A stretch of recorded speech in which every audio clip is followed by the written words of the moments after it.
Identidade Brasil. Com o jornalista Eduardo Oineg. São 9h06. Eduardo Oineg, o homem do Jornal da Band, às 7h20 da noite na tela da Band, está aqui conosco. Oineg, não poderia ser outro assunto.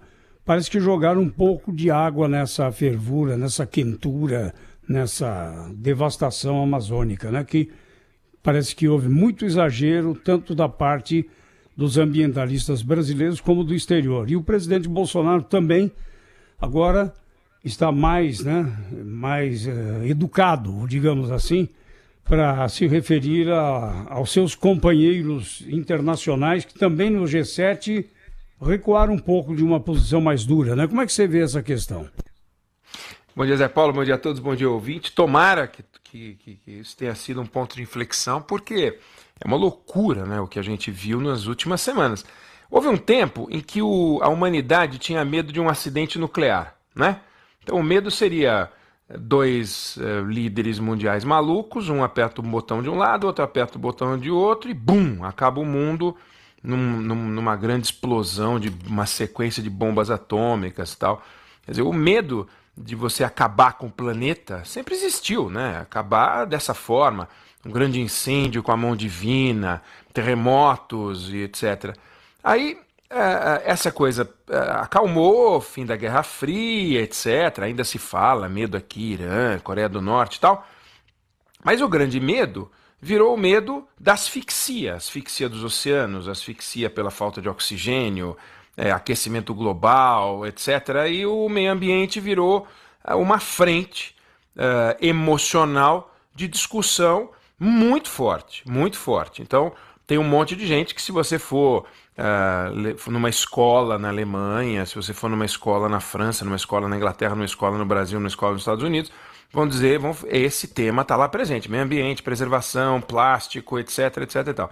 Aí, de repente, aquela discussão de cunho emocional joga o Brasil num debate entre ficção e realidade. Ficção, a Amazônia é o pulmão do mundo. Realidade, o Brasil caminha para ser o celeiro do mundo. Aí parece que você está colocando uma coisa contra a outra. Os fazendeiros insensíveis que destroem o meio ambiente e do outro, o meu oxigênio. Aí todo mundo começa a se mexer.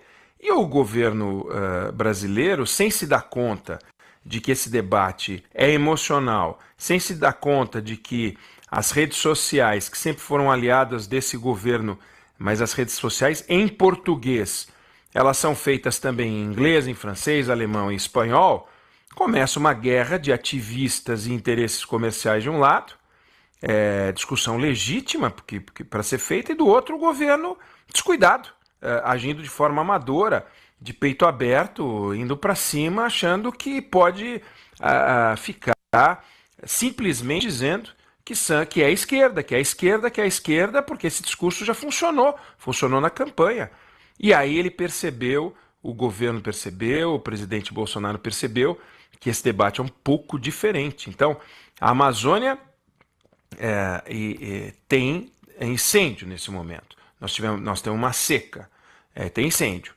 Mas os incêndios são voluntários todos? Não. Tem incêndio em áreas controladas, permitidos pelo Código Florestal, tem incêndio criminoso, tem incêndio em área de proteção, tem os mesmos motivos de incêndio que nós tivemos em outros anos. Inclusive, o recorde nacional de incêndios foi durante o governo do Lula, não é do governo do PT, não, do governo do Lula.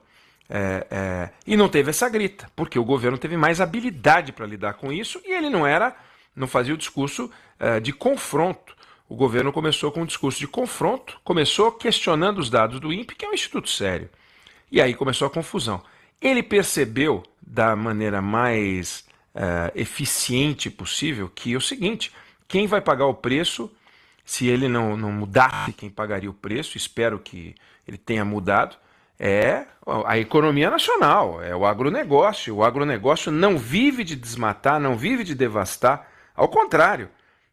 Hoje em dia, e o agronegócio não é uma coisa entre países, se começa uma pressão dos consumidores estrangeiros em cima das marcas europeias e americanas que compram insumos, produtos, commodities brasileiras nas redes sociais deles, eles param de comprar produtos, se possível, para não desagradar o consumidor. Quantas vezes a gente já não viu isso acontecer?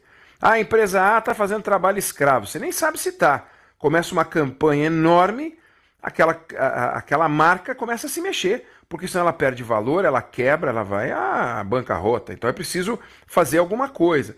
Não pode brincar com isso.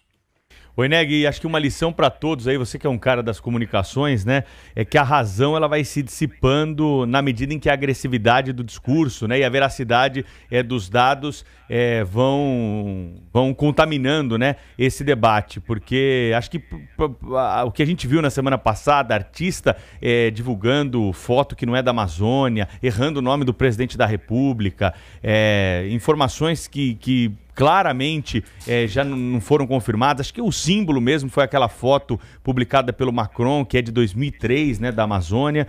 E também do lado de cá, né, alguns ministros que extrapolaram aí o limite do razoável na hora das suas declarações. A razão se perde quando você vai para esse lado mais agressivo. E agora, felizmente, parece que a gente vê desde o fim de semana, nesse início de semana já, uma convergência para um discurso mais ameno e mais racional, né?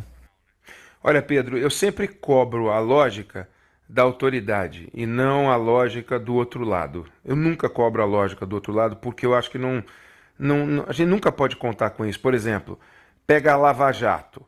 Você não pode cobrar que o camarada que está no crime cumpra a lei. Você tem que cobrar que quem vai cumprir a lei sejam as autoridades. De novo aqui, quer dizer, os artistas foram a campo contra ou em favor da Amazônia, contra as queimadas, sendo que as queimadas agora, nesse ano, pelo menos segundo os dados de janeiro a agosto, pelo INPE, são quase 60% do que foram em 2005. E não foram os artistas para a rua, no Brasil, inclusive. Os mesmos artistas que apareceram agora não apareceram em 2005 no governo do Lula. Por quê? Porque eles eram simpáticos ao governo do Lula. Então, vamos cobrar da autoridade. O Bolsonaro sabe que ele não conta, não goza da simpatia dos artistas. Você diz, bom, mas isso é irrelevante. Ele não precisa brincar com os artistas, abraçar a árvore, nada disso. Ok, mas a hora que junta a comunidade internacional, a hora que junta ONG estrangeira, ativista estrangeira, com governos estrangeiros e empresas estrangeiras, aí você começa a brincar com um negócio que é muito perigoso. Então, gabinete de crise não resolve nada. Se gabinete de crise resolvesse, a gente não teria crise nenhuma, porque toda hora a primeira coisa que a gente faz é fazer gabinete de crise.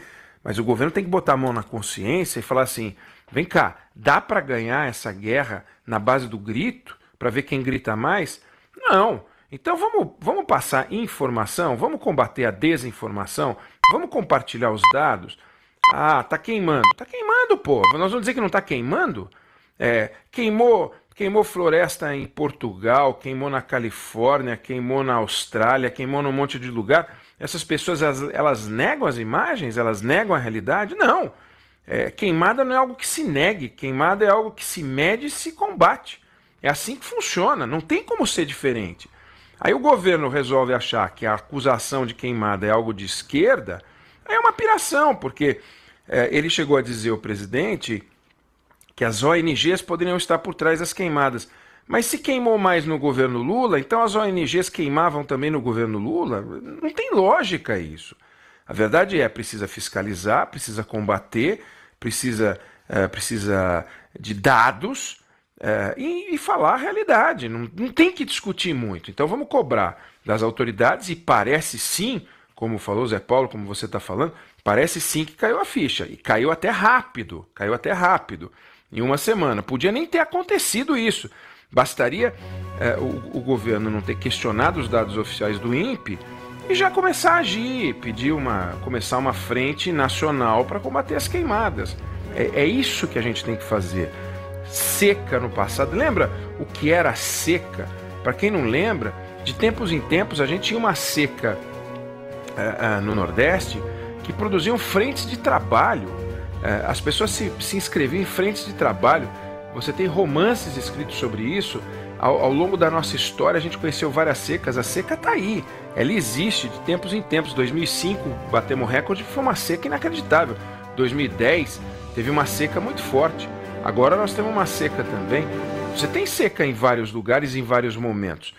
Na seca, você junta seca, crime, descuido, fiscalização precária, que não é agora. Não, o Brasil tinha uma fiscalização suíça, o Bolsonaro entrou, virou uma fiscalização de Gana. Não é assim.